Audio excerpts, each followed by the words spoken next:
Hi friends, welcome to our YouTube channel. So, మనం ఎప్పటినుంచో ఎదురు చూస్తున్న CP get notification official website అయితే ఓపెన్ అయింది. సో, ఇది మనకొచ్చేసి అఫీషియల్ వెబ్‌సైట్ అనమాట. మనకి ఈ వెబ్‌సైట్‌లో మనకు ఇక్కడ నోటిఫికేషన్‌లో ఫీస్ స్ట్రక్చర్ అవన్నీ ఉంటాయి. అండ్ ఇక్కడ ఇంపార్టెంట్ డేట్స్ ఉంటాయి. Examination schedule and important dates ఉంటాయన్నమాట ఇందులో గూడా. సో, ఎప్పుడు పెడతారు ఏం కథ అని information brochure. So, complete information అనేది ఇందులో ఉంటుంది. And list of entrance exam test అనమాట. Test subjects. సో, ఏమేం సబ్జెక్ట్స్ ఎగ్జామ్స్ పెడుతుంటారు ఏం కథ అని ఉంటది. అండ్ ఇది సిలబస్ అనమాట. మనం ఎవరైనా అంటే ఎవరైనా మనం ప్రిపేర్ కావాల్సింది సిలబస్ ప్రకారమే అనమాట. సో, ఎగ్జామ్స్ ఏ జోన్‌లో ఉంటాయి అనేసి ఇక్కడ అంటే అది కంప్లీట్ ఐఆన్ డిజిటల్ జోన్స్‌లో ఉంటాయి. సో, అవి ఎక్కడెక్కడ ఉంటాయి ఏం కథ అనేది ఇందులో ఉంటుందనమాట. సో, మనకిక్కడొచ్చేసి పార్టిసిపేటింగ్ యూనివర్సిటీస్ ఏ ఎగ్జామ్స్‌లో అంటే సిపిగెట్‌లో ఏ యూనివర్సిటీస్ ఉన్నాయి, ఏం కథ అనేది. సో, ఇది ఫస్ట్ మనం అప్లై చేసేటప్పుడు ఏం చేయాలంటే మనకిదొచ్చేసి ఫస్ట్ పేమెంట్ అయితే చేయాల్సయితే ఉంటుంది. ఫస్ట్ పేమెంట్ చేసిన తర్వాత పేమెంట్ ఫీస్ తోటి ఫార్మ్ ఫిల్ చేయాలి. ఫార్మ్ ఫిల్ చేసిన తర్వాత డైరెక్ట్ మనకి డౌన్‌లోడ్ చేసుకోవాల్సయితే ఉంటుందనమాట. సో, ఇక్కడొచ్చేసి మనకి ఇంపార్టెంట్ డేట్స్ అనమాట ఇవి.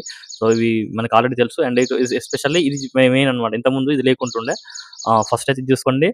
పేమెంట్ వచ్చేసి ఎస్సీ, ఎస్టీ, పీహెచ్ వాళ్ళకొచ్చేసి 600 అనమాట.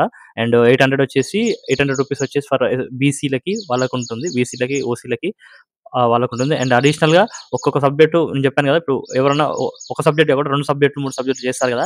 అదనంగా వాళ్ళకొచ్చేసి ఇంకొక సబ్జెక్ట్ ఎక్స్‌ట్రా పెట్టుకుంటే సేమ్ డీటెయిల్స్ తోటి ఒక సబ్జెక్ట్ టిక్ కొట్టుకుంటే సరిపోదనమాట.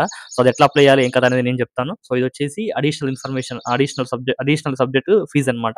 అండ్ ఇక్కడొచ్చేసి నార్మల్‌గా వచ్చేసి మీకు ఈ డేట్స్ అన్ని తెలుసనమాట. 6 అంటే నెక్స్ట్ మంత్ జూన్ వరకైతే అప్లై చేసుకోవచ్చు. అండ్ దాని తర్వాత వితౌట్ లేట్ ఫీ తోటి 500 లేట్ ఫీస్ తోటి నెక్స్ట్ మంత్ 20 తారీఖు దాకా చేసుకోవచ్చు. 2000 తోటి కూడా చేసుకోవచ్చు. సో, 2500 తోటి పోకముందే మీరు ఎలాగో ఎంఎస్సీ చేయాలనుకుంటున్నారు కాబట్టి దానికంటే ముందే చేస్తే అయిపోతుందనయితే చెప్పుకోవచ్చు. సో, ఇదనమాట. ఫస్ట్ అయితే మనం పేమెంట్ చేయాలి. అండ్ ఇక్కడొచ్చేసి అసలు ఈ సివి గట్టు ఏమేమి వేటేటివి పెడుతుర్రు. సో, పీజీలో MA, MSc, MCom etcetera and courses PG diploma courses 5 years integrated కోర్సులు, ఎంబీఏ వాటి కూడా ఇక్కడ పెడుతుర్రనమాట. సో, అవి చూసుకోవచ్చు. అండ్ అలాగే మనకి ఇంకా ఈ కంప్లీట్ సైట్‌లో మనకు గావాల్సిన ఇన్ఫర్మేషన్ ఏముంటదంటే అబౌట్ అస్‌లో పోయిన తర్వాత వన్స్ మనకి ఈ విధంగా వస్తదనమాట. సో, ఎట్లా అంటే అసలు ఉస్మానియా యూనివర్సిటీ వైస్ ఛాన్సలర్ ఎవరు, అండ్ అలాగే రిజిస్ట్రార్ ఎవరు, అండ్ ప్రస్తుతం సిపి గేట్ కన్వీనర్ పాండురంగారెడ్డి, వీళ్ళ ఇన్ఫర్మేషన్ అయితే ఉంది. సో, ఇది చూసుకోవచ్చు. ఇది అవసరం లేదు పెద్దగా ఏం యూజ్ అవ్వదు. జస్ట్ నార్మల్‌గా. సో, ఇది మెయిన్ అనమాట మనకి. సో, ఇది మెయిన్ అనమాట. ఎట్లా అంటే కోర్సెస్ అండ్ ఎలిజిబిలిటీ ఏ కోర్స్‌కి ఎవరు ఎలిజిబిలిటీ, ఏం కోర్సు అసలు ఎవరు ఏం చేయాలనేసి ఇక్కడ ఉంటదనమాట. చూసుకోవచ్చు. మనకసలు ఎన్ని సబ్జెక్టులున్నాయో గూడా ఇళ్ళనే తెలుసుకోవచ్చనమాట. అంటే ఇప్పుడు ఆర్కియాలజీ ఎనీ గ్రాడ్యుయేట్ ఎవరైనా జేసుకోవచ్చనమాట. సో, ఇది అరబిక్‌లో కొన్ని స్పెసిఫికేషన్స్ ఉంటాయి. ఎట్లంటే డిగ్రీలో ఖచ్చితంగా అరబిక్ వచ్చుండాలి అని సంథింగ్ ఉంటుంది. చూసుకోవచ్చు. అలాగే ఇంగ్లీష్ అనమాట. ఇంగ్లీష్‌కి ఎనీ గ్రాడ్యుయేట్ అనమాట. హిందీకి ఖచ్చితంగా డిగ్రీలో ఒక సబ్జెక్ట్ అయితే హిందీ ఉండాలనైతే వాళ్ళు చెప్పుకోవడం అయితే జరుగుతుంది. And Kannada and Marathi. So, ఇవి జస్ట్ వాళ్ళు అప్లై చేస్తే సరిపోతుందనమాట. అండ్ ఇక్కడొచ్చేసి పర్షియన్ లాంగ్వేజెస్, సంస్కృత్ గూడా చాలా తక్కువ మంది అప్లై చేస్తారు. జస్ట్ ఉస్మానియా యూనివర్సిటీలో సీట్ కావాలి అనుకునే వాళ్ళు ఈ సంస్కృత్ లాంటి సబ్జెక్ట్ అప్లై చేస్తే సరిపోతుందని చెప్పుకోవచ్చు. అండ్ తెలుగుకైతే విపరీతమైన కాంపిటీషన్ ఉంటుందని చెప్పుకోవచ్చు. దాదాపు 20, 30 వేల మంది అప్లై చేస్తారు తెలుగుకొచ్చేసి. అండ్ ఉర్దూ కూడా చాలా తక్కువ కాంపిటీషన్ ఉంటుంది. And Islamic studies any graduate ఇది అప్లై చేసుకుంటే ఉస్మానియా యూనివర్సిటీలో ఈజీగా సీట్ వస్తది. అండ్ లింగ్విస్టిక్స్ అనమాట. చాలా ఎక్కువ మంది అప్లై చేసుకున్నది linguistics, philosophy, theatre arts. So, ఈ 4 సబ్జెక్ట్‌లో కూడా మనకి ఈజీగా సీట్ వస్తుందనైతే చెప్పుకోవచ్చనమాట. ఉస్మానియా యూనివర్సిటీలో జస్ట్ నేను ఉండి సీట్ కొట్టుకొని కాంపిటేటివ్‌కి ప్రిపేర్ అయితా అనుకునే వాళ్ళు ఆ సబ్జెక్ట్‌లో అప్లై చేసుకోండి. అండ్ ఎకనామిక్స్‌కి కొంచెం టఫ్ ఉంటది. ఎకనామిక్స్ వచ్చినోళ్ళు. అండ్ హిస్టరీ కూడా చాలా బావుంటది. జర్నలిజం ఇంకా బావుంటదనమాట. ఉస్మానియా యూనివర్సిటీలో one of the best course ఏదైనా ఉందంటే అది జర్నలిజం అనే చెప్పుకోవచ్చనమాట. అండ్ లైబ్రరీ సైన్స్ కూడా చాలా బావుంటుంది. ఇక్కడ మాస్టర్ ఆఫ్ సోషల్ వర్క్ ఆహ్, ఇది కూడా బావుంటుంది. Master of social work Osmania యూనివర్సిటీలో చేసుకోవచ్చు. దానికి ఫ్యూచర్ కూడా ఉంటుంది అప్‌కమింగ్ డేస్‌లో. అండ్ మనకివన్నీ అంటే మనకు జస్ట్ సీట్ వస్తే సరిపోతుంది. And master of tourism management ఇది కూడా చాలా బావుంటది. అండ్ పొలిటికల్ సైన్స్‌లో కొంచెం కాంపిటీషన్ అయితే ఉంటదని చెప్పుకోవచ్చు. అండ్ ఫ్యూచర్‌లో మొత్తం సైకాలజీ చాలా ఫ్యూచర్ రంగం అని చెప్పుకోవచ్చు. ఎందుకంటే ఇప్పుడు ప్రస్తుతం ఉన్న రంగంలో చాలా మంది ఫోన్‌లు యూజ్ చేసి లవ్ ఫెయిల్యూర్ అయ్యి, జాబ్స్ రాక పిల్లలు అంటే ఫ్యామిలీ రిలేషన్‌ల చాలా డిస్టర్బెన్స్ అయ్యేసి చాలా మంది డిస్టర్బ్‌గా ఉన్నారనమాట. సో, వాళ్ళకి ఫ్యూచర్‌లో సైకాలజీ అంటే వాళ్ళ బిహేవియర్ చెప్పి వాళ్ళకి అంటే ఇప్పుడు గైడెన్స్ చేయడానికి, అవి చేయడానికి గాని అండ్ ఆల్‌మోస్ట్ ఆల్ ఇప్పుడు లవ్ ఫెయిల్యూర్ అయితాడు. వాడు ఏమన్నా డిప్రెషన్‌లో పోతాడనమాట. వాడు ఖచ్చితంగా ఆ డిప్రెషన్ నుంచి బయటికి రావాలంటే ఒక సైకాలజిస్ట్ హెల్ప్ కావాలనమాట. సో, ఆ విధంగా ఫ్యూచర్‌లో ఆహ్, ఏమంటారు సైకాలజీకి చాలా చాలా ఫ్యూచర్ వస్తుందని చెప్పుకోవచ్చు. So, not only love failure ఇప్పుడు ఫ్యామిలీ ప్రాబ్లమ్స్ కూడా ఉంటాయన్నమాట. సూసైడ్ చేసుకుంటారు. చాలా మంది అప్పుల బాధ ఏది అని. సో, అట్లా కాకుండా మనకు సైకాలజిస్ట్‌ని సంప్రదిస్తే వాళ్ళు మనకి చాలా మంచి ఏమంటారు సజెషన్ చెప్పి అట్లా కాదా ఇట్లా బతకాలని చెప్తుంటారనమాట. సో, అలాంటి రంగం ఏదైనా ఉందంటే ఇప్పుడు అప్‌కమింగ్ డేస్‌లో చాలా పెద్ద స్కోప్ అయితే ఏర్పడదన్నమాట. ఎట్లంటే ఇప్పుడు పబ్‌జీ గేమ్ ఆడి, ఆ గేమ్ ఆడి వాడు అందులోనే నిమగ్నమై పేరెంట్స్‌ని చంపడం, అది చంపడం, ఇది చంపడం చేస్తుంటాడన్నమాట. పబ్‌జీ లాంటి గేమ్‌లలో. సో, అలాంటి గేమ్‌ల నుంచి బయటికి రావడానికి పిల్లల్ని కూడా సైకాలజీ అనే ఎవరైతే ఉంటారో సైకాలజిస్ట్ ఎవరైతే ఉంటారో వాళ్ళ హెల్ప్ అయితే చాలా చాలా చాలా ఇంపార్టెంట్ అనమాట ముఖ్యంగా. సో చెప్పుకోవచ్చు సైకాలజీ కూడా చాలా మంచి ఏమంటారు ఫ్యూచర్ ఉందయితే చెప్పుకోవచ్చు. సో సైకాలజీలో చిల్డ్రన్ సంబంధించి సైకాలజీ అండ్ మ్యారేజ్ కౌన్సిలింగ్ సంబంధించి కూడా ఉన్నాయని చెప్పుకోవచ్చు. అండ్ ఎంఏ పబ్లిక్ అడ్మినిస్ట్రేషన్స్ చాలా మంది మనకి కామెంట్ అనేది పెడుతున్నారు. అండ్ సోషియాలజీ ఇవి ఫుడ్ కోర్సెస్ అనమాట. జస్ట్ మనకి సీట్ వస్తే సరిపోతుంది, చదువుకోవచ్చు. అండ్ చదువుకోవాలని కూడా వీటికి కూడా విపరీతమైన ఫ్యూచర్ ఉంటుంది.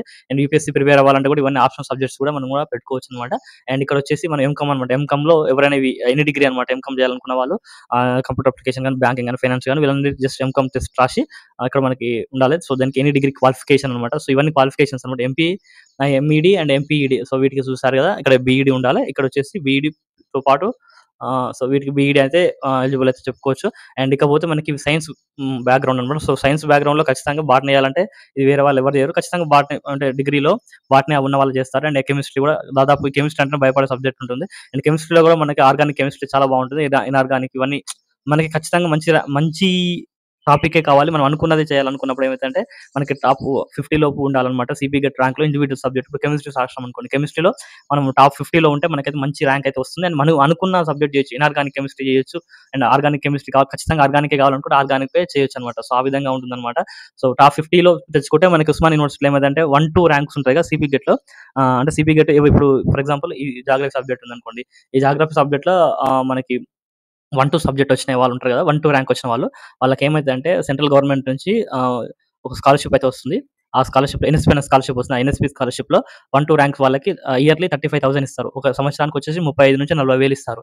సో అలాంటి స్కాలర్‌షిప్స్‌కి ఎలిజిబిలిటీ కావాలంటే మీరు 1, 2 అంటే సిపి గెట్ సబ్జెక్ట్‌లో జాగ్రఫీ సబ్జెక్ట్ ఇప్పుడు ఫర్ ఎగ్జాంపుల్ జాగ్రఫీ చెప్తున్నాను. జాగ్రఫీ సబ్జెక్ట్‌లో 1, 2 వచ్చిన వాళ్ళకి స్కాలర్‌షిప్స్ అయితే ఇస్తారు. అండ్ అలాగే ఇక్కడ మనకి జియాలజీ ఈ జియాలజీ వాళ్ళకి కూడా మనకి ఓఎన్‌జీసీ అనే స్కాలర్‌షిప్ అయితే ఇవ్వడం జరుగుతుంది. 40,000 ఇస్తారు దాదాపు అన్నమాట. సో అట్లా ఓన్లీ ఈ సబ్జెక్ట్స్‌కే కాదు. సైన్స్ సబ్జెక్ట్‌కే కాదు. ఆర్ట్స్ సబ్జెక్ట్ కూడా స్కాలర్‌షిప్ ఇస్తారు. ఆర్ట్స్ గాని, సైన్స్ గాని సబ్జెక్ట్‌లకి ఎన్ఎస్‌పీ స్కాలర్‌షిప్ అయితే వస్తుంది. ఇది రావాలంటే మీరు సిపి గెట్‌లో 1, 2 ర్యాంక్ అయితే తెచ్చుకోవాల్సి అయితే ఉంటుంది. అండ్ అలాగే మనకి ఇక్కడ చూసుకోవచ్చు and physics, astronomy, statistics and zoology, fisheries and biochemistry, environment, EVS, forensic science వీటన్నిటి కలిపి ఒక ఎగ్జామ్ ఉంటుంది. వీటికి ఎలిజిబిలిటీ అన్నమాట. అండ్ వీటి సిలబస్ కూడా చూసుకునే ప్రయత్నం చేయండి. నేను చూపిస్తాను కూడా. సో ఇదన్నమాట డేటా సైన్స్. డేటా సైన్స్ ఖచ్చితంగా ఇది స్టాటిస్టిక్స్, మ్యాథ్స్ చేసి ఉండాలన్నమాట. ఎందుకంటే ఈ వితౌట్ స్టాట్స్ మనం డేటా సైన్స్ చేయలేమన్నమాట. సో ఇది ఓవరాల్‌గా మనం ఈరోజైతే ఈ విధంగా చూసుకొని చెప్పుకోవచ్చు. సో ఇది వచ్చేసి 5 ఇయర్స్ ఇంటిగ్రేటెడ్ ప్రోగ్రామ్ కోర్సెస్ అన్నమాట. So list of 5 years integrated PG programmes అన్నమాట ఇవి. సో వీటికి ఇవన్నీ క్వాలిఫికేషన్స్, ఇవన్నీ కోర్సెస్ అండ్ ఏం టెస్ట్ రాయాలి ఏం కాదు అనేది ఇక్కడ ఉందన్నమాట. సో ఏమేమి ఉంటాయి ఎంబీఏకి ఉంది, ఎకనామిక్స్ ఉంది, 5 ఇయర్స్ ఇంటిగ్రేటెడ్, కెమిస్ట్రీ సబ్జెక్ట్‌కి ఉంది, బయోటెక్నాలజీకి ఉంది. సో ఇందులో బాగా ఫ్యూచర్ ఉంది ఏదంటే 5 ఇయర్స్ ఇంటిగ్రేటెడ్ కెమిస్ట్రీ, దాని తర్వాత 5 ఇయర్స్ ఇంటిగ్రేటెడ్ ఎంబీఏ. సో ఈ రెండిటికి బాగా ఫ్యూచర్ ఉంటుందని అయితే చెప్పుకోవచ్చు.